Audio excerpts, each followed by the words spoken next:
the thing in the U.S. is that we have privatization of profits and socialization of losses. And in China, they have socialization of profits and socialization of losses.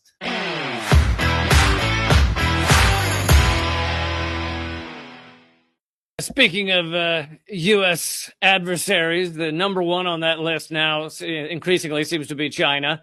The U.S. views, the U.S. ruling elite, most of them view, harming or decreasing China's ability to keep growing as the key aspect to maintaining or grasping at U.S. hegemony. I just want you to talk for a bit about China's economy. And, one of the most fascinating things I think people ask a lot about is why China is able to do large infrastructure projects that it seems the United States is completely incapable of, everything from bullet chains to China built whole hospitals in days during the pandemic. It's just a lot there that people look at and go, why is it China's capable of this and the U.S. is not? Well, the very simple answer is honestly because the government does it, because they're not relying on private companies to do it that only want to make money, right? If it's not profitable to make high-speed rail because they're not going to make enough money, if it's not profitable to make public hospitals, they don't do it. So in the US, none of this stuff happens because infrastructure is actually not that profitable unless you can make a big toll booth and charge people money every time they use your road, which increasingly we see across the US, more and more toll booths, right? In China, of course, China has a mixed economy. They do have private companies, but when it comes to infrastructure, it's almost entirely state-owned. And this is something that people really do not understand about China. About 1/3 of China's GDP comes from what are known as state-owned enterprises, SOEs. It means state companies, government-owned companies, and they're concentrated in what's known as the commanding heights of the economy, the most strategic elements of the economy. So for instance, all of the major banks are owned by the state. The huge, massive banks, there's 4 big ones, are the 4 biggest banks on earth by total assets, and they're owned by the state. Furthermore, the big telecommunications companies are owned by the state. So whereas in the US, you have a few monopolies to choose from, Verizon and T-Mobile, whatever. In China, they're all state-owned. And in China, I have a phone plan, and I literally pay about $3, 21 yuan, about $3 per month for 20 gigabytes of data. It's like a joke. It's so much cheaper. Whereas in the US, you have these corporate monopolies and they charge you monopoly rents. They charge you $50, $60 at least a month, right? Furthermore, in China, all of the infrastructure is owned by the state. And the companies that build that infrastructure are state-owned companies. And so, for instance, if you look at the high-speed rail is actually very cheap in China. I think you've gone on it, and it's very good, some of the best in the world.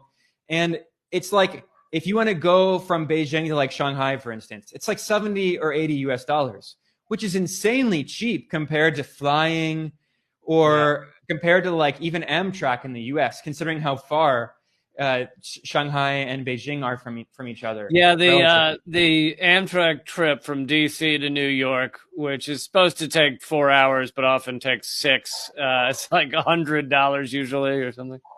Yeah, there you go. So the reality is that the way that China can build all this infrastructure and then maintain it and keep it very cheap is simply because it's done by state-owned companies that are not operating simply to maximize profits.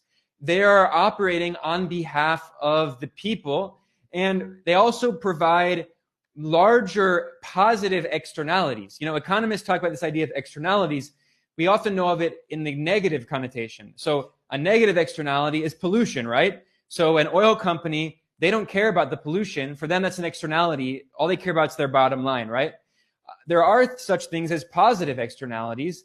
And if the government actually invests in these utilities and public services like infrastructure, like high-speed rail, even if the government loses money, it often has positive externalities in the rest of the economy. So as an example of this, right, I was reading a study in China that was very interesting about how some parts of the high-speed rail actually lose money.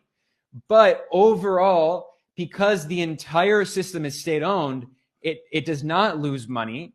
So unlike in Britain, for instance, the UK under Margaret Thatcher, the neoliberal queen, they privatized the railroads, right? And however, in some parts of Europe, actually, railroads are still state-owned, like the Netherlands, and they actually have much better results, whereas the privatized railroads have much worse results. However, what happened in the neoliberal era in the UK is they didn't privatize everything. They only privatized the profitable parts of the railroad infrastructure, and they kept the non-profitable parts controlled by the state. So literally, we see an example of the privatization of profits and the socialization of losses. In China, this is true. There are some parts of the railroad, like maintaining the physical infrastructure, because it's so capital intensive and they need to invest a lot, they lose money.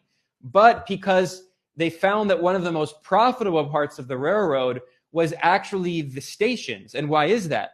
Because in the stations, they rent out a lot of space to businesses and restaurants that charge inflated prices. You know, they charge you twice as much as the food would cost outside of the station, right? Right. So, but this, because the government is renting out those spaces, they are making the profit from renting that out. It's not private.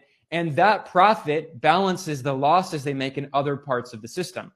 So China has created a system that creates larger benefits for the rest of the economy and supports other businesses and creates other jobs built around the railroad infrastructure. And even if they lose money in part of it, they don't care, because it's all about building a better economy for the people. Whereas in the US, even if one part of it is not profitable, obviously no company's not going to do it. So the government's not going to do that. And what we end up having is we simply do not have high-speed rail, period. California's been talking about this for decades. It just hasn't happened because it's not profitable, and because the government is not willing to actually, I mean, the government could try to do these things and lose some money, but if they wanted to actually make it profitable, they would have to go against these big companies and nationalize some of their property, which they'll never do. And there used to be a time in the United States where there was at least some of that. I mean, most of our highway system was not built to be profitable, and going to the moon was not meant to be profitable. Yeah, that's absolutely right. I mean, FDR oversaw most of the very good infrastructure production in the US. And now, you know, we have this big debate constantly where people talk about infrastructure is falling apart. We need to build new infrastructure. Biden always boasts of the so-called bipartisan infrastructure law that he passed. That's the real name. So, I mean, like, there's this big debate, but it's always, we have to have private companies that invest in building this infrastructure, but the state will give them some subsidies. So once again, the only way to get them to do it is the government will give them a bunch of money so it's profitable, but they won't do it on their own. And they talk about public-private partnerships, but there's a really good economist, Mariana Mazzucato, she's very mainstream economist. She's been an advisor for European governments. She's from Italy, but is in the US. And she has a famous book called The Entrepreneurial State. She's not a socialist, she's a mainstream economist. And in this book, she talks about how this myth of the free market, even in the US, is not true. So for instance, we know that in addition to all of the major infrastructure that was built back then, and it's falling apart today, and we can't get good infrastructure, you know, bridges are literally collapsing. Yep. Well, it's not just that. I live in Baltimore. You don't need to open the wound like that, Ben. Yeah. The thing in the US is that we have privatization of profits and socialization of losses. And in China, they have socialization of profits and socialization of losses.